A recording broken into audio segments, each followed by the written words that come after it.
WhatsApp GD family, the beginning after the मानवा में सभी भाइयों का स्वागत है। पिछले पार्ट में आप लोगों ने देखा किसी नए बंदे का इंट्रोडक्शन होता है जिसका नाम है एल्बॉन्ड। ये बंदा यहाँ पर एक प्रिजन गार्ड है और इसी प्रिजन के अंदर अपन रेडियस को देखते हैं जिसकी हालत बहुत ही ज्यादा खराब है। रेडियस को काफी ज्यादा टॉर्चर किया गया है और मेरे हिसाब से वॉर के टाइम पर इतना टॉर्चर करना बहुत ही नॉर्मल बात होती है। और रेडियस के जस्ट बाद अपन लोग देखते हैं यूटो को। यूटो और आर्ट के बीच में काफी खतरनाक बात हुई होती है। लास्ट में आर्ट काफी ज्यादा सीरियस होकर कहता है अब यूटो की इंटेरोगेशन वो खुद करेगा। इसी के साथ चैप्टर नंबर 221 को शुरू करने का टाइम आ चुका है। चैप्टर की बिल्कुल ही स्टार्टिंग में अपन आर्ट को देखते हैं जो कि ट्रेनिंग कर रहा होता है और अभी भी आर्ट काफी ज्यादा सीरियस लग रहा है। एमिली कहती है क्या तुम तैयार हो? आर्ट कहता है हाँ। एलेनिस कहती है अब तुम 1 वर्सेस 3 लड़ने वाले हो।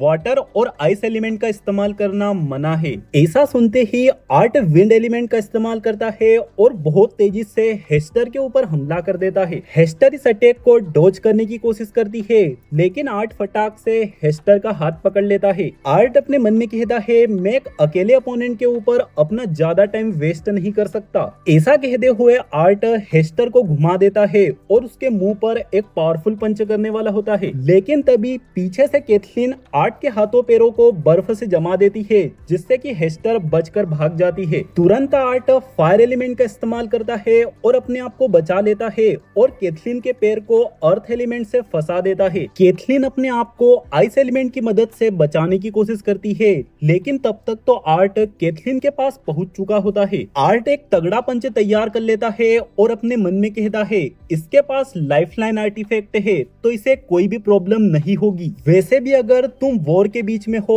और वॉर जीतनी है तो किसी के भी ऊपर नरमी नहीं दिखानी है। यही कहते हुए आर्ट अपना फुल पावर पंच कैथलीन के ऊपर मार देता है लेकिन तभी केमस कैथलीन को बचा लेता है। आर्ट अपने मन में कहता है कितनी एनोइंग बात है, शायद मुझे एक टनल बनानी चाहिए थी लेकिन नहीं, इससे तो और भी टाइम बर्बाद हो जाता। जब मेरी फाइट यूटो के साथ हुई थी उस दौरान तो मेरे पास सोचने का भी टाइम नहीं था। स्ट्रेटेजी को भाड़ में जाने देता हूँ। अगर मेरे पास इतनी भी ताकत नहीं है कि मैं इनका सामना कर सकूं तो फिर मैं एक साइड का कैसे सामना कर पाऊंगा। आर्ट के साथ सोचते ही आर्ट को एक पीछे से अटैक लग जाता है। आर्ट अपने मन में कहता है डैम इट, मुझे इस वाले स्पेल के ऊपर जीत हासिल करनी होगी अगर मुझे यूटो को हराना है तो। आर्ट के साथ सोचते ही अपन लोग देखते हैं आसपास की फैली हुई इस फायर के कारण आर्ट का दम घुट जाता है और आर्ट बेहोश हो जाता है। अगले सीन में अपन देखते हैं आर्ट को जैसे ही होश आता है आर्ट उसी जगह पर पड़ा होता है और सभी लोग आर्ट के सामने खड़े होते हैं। कैथलीन कहती है तुम अभी भी काफी गर्म हो इसीलिए इसे अपने सिर के ऊपर रखो। आर्ट कहता है थैंक यू और अभी अभी जो कुछ भी हुआ इसके लिए माफ करना। कैथलीन कहती है कोई बात नहीं, हम तो बस ट्रेनिंग कर रहे हैं लेकिन शायद से एल्डर्स के कुछ दूसरे विचार है। ब्यून कहता है डैम, बिल्कुल सही, हमारे विचार थोड़े से अलग है। और वो क्या था भला, तुम अभी अभी एक नौ सीखिए बच्चे की तरह लड़े हो, तुम्हें माहौल की अवेयरनेस बिल्कुल भी नहीं थी। तुम्हारे पास कम से कम 12 अलग अलग तरीके थे उस सिचुएशन से बाहर निकलने के लिए। आर्ट कहता है हाँ मैं जानता हूँ दोस्तों, उस वाले स्पेल का सामना आर्ट ने जानबूझकर किया था, आर्ट चाहता तो उससे बच सकता था। आर्ट आगे कहता है मैं तो बस ये देखना चाहता था कि मैं उन दोनों के कंबाइन स्पेल को काबू में कर सकता हूँ या नहीं। तभी केमस कहता है तुम्हें प्रेशर फील हो रहा है ना।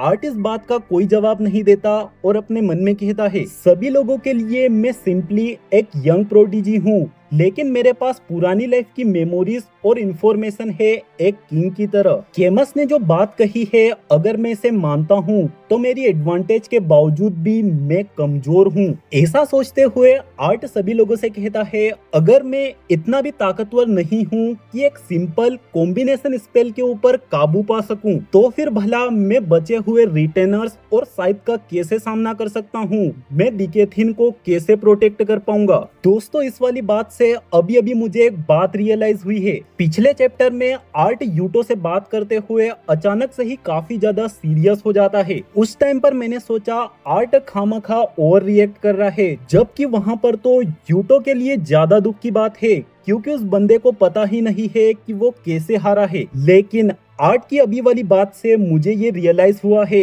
कि बेचारे इस बंदे का दुख यूटो के दुख से ज्यादा बड़ा है। जरूर से आर्ट के मन में भी ये बात काफी ज्यादा चुभ रही है कि आर्ट और सिल्वी मिलकर भी यूटो का कुछ नहीं बिगाड़ पाए थे और सीरीज को मदद करनी पड़ी थी। आर्ट की बात सुनकर केमस कहता है, एक लांस होना सचमुच में बहुत बड़ी रिस्पॉन्सिबिलिटी है, लेकिन तुम अकेले नहीं हो। हेस्टर कहती है, तुम्हें अपने ईगो को छोड़ देना चाहिए, क्योंकि ये बात तो तुम भी जानते हो, पूरे कॉन्टिनेंट का भार सिर्फ तुम्हारे अकेले के कंधों पर नहीं है ना। कैथलीन कहती है, जिस तरह से डिकेथिन के लोग लांसेस के ऊपर निर्भर है, उसी तरह से तुम्हें भी अपने सोल्जर्स के ऊपर भरोसा रखना होगा। जिन भी जगहों पर तुम कमजोर हो, उनकी भरपाई तुम्हारे सोल्जर्स कर सकते हैं। आर्ट कोल्ड टोन में कहता है, ये क्या है, क्या तुम मुझे थेरेपी देने की कोशिश कर रहे हो? हेस्टर कहती है, आर्थर, हम तो सिर्फ ये कहना चाहते हैं कि हमें पता है तुम कैसा फील कर रहे हो। आर्ट कहता है,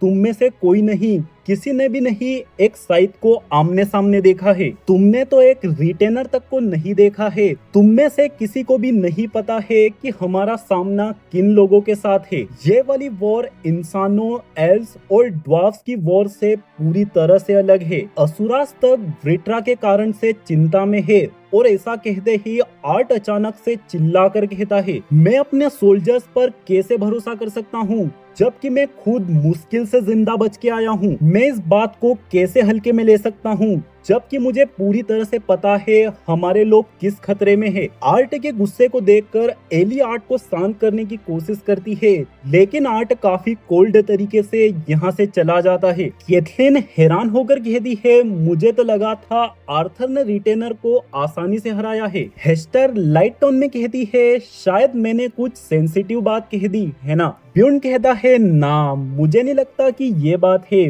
भले ही तुम बड़बोली हो। एली कहती है, मुझे लगता है उसके ऊपर इस बात का काफी लंबे समय से वजन है। जब वो बैटल के बाद कासल में वापस आया था, वो काफी ज्यादा जख्मी था। एमिली कहती है, अच्छा, इसी कारण से वो ट्रेनिंग करने के लिए इतना ज्यादा बेताब है। एलेनिस कहती है, मुझे लगता है हमें आज के लिए पूछताछ स्किप कर देनी चाहिए। तभी केमस कहता है, एक्चुअली तुम पूछताछ को मेरे ऊपर छोड़ दो। ऐसा सुनकर ये तीनों केमस को देखने लग जाते हैं, जैसे कि कह रहे हो, भाई भूखे शेर के पिंजरे में क्यों जा रहा है। केमस कहता है, क्या बात है, किसी को तो हमारे स्टूडेंट का ध्यान रखना ही होगा, है ना। भले ही वो कुछ भी सोचता हो, लेकिन उसे पता होना चाहिए हम सभी उसके साथ हैं। भाई ये क्या है, वीडियो बनाते बनाते लास्ट में मुझे रियलाइज हुआ ये चैप्टर तो इतना ज्यादा छोटा है।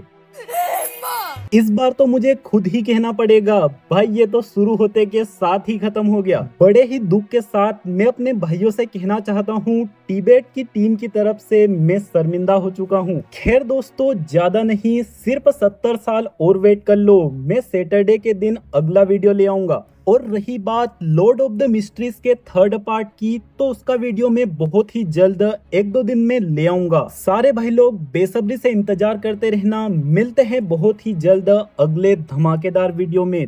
तब तक के लिए सारे भाई लोगों को bye bye, see you, peace out.